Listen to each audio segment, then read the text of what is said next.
నమస్తే. గత ప్రభుత్వంలో తీసుకొచ్చిన అమ్మఒడి పథకానికి సంబంధించి తల్లికి వందనం అని పేరు మారుస్తూ కొన్ని కొత్త గైడ్‌లైన్స్‌ని యాడ్ చేస్తూ నిన్నటి రోజున ఒక గైడ్‌లైన్స్ అనేది రిలీజ్ చేశారు టీడీపీ ప్రభుత్వం. బిఫోర్ దట్ ఈ పథకానికి సంబంధించి చంద్రబాబు నాయుడు గారు ప్రచారంలో భాగంగా మీ ఇంట్లో ఎంతమంది పిల్లలుంటే అంతమందికి ఈ తల్లికి వందనం కింద 15,000 ఇస్తామని, నీకు ఒకరుంటే 15,000, ఇద్దరుంటే 30,000, ముగ్గురుంటే 45,000 అని చెప్తూ వచ్చారు.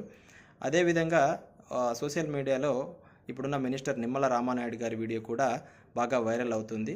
అందులో ఒక ఇంటి ముందుకెళ్తూ అక్కడ ఉన్న పిల్లలందరినీ చూపిస్తూ నీకు 15,000, నీకు 15,000, నీకు 15,000 అంటూ ఒకటి చెప్తూ వచ్చడం మనం చూస్తాం.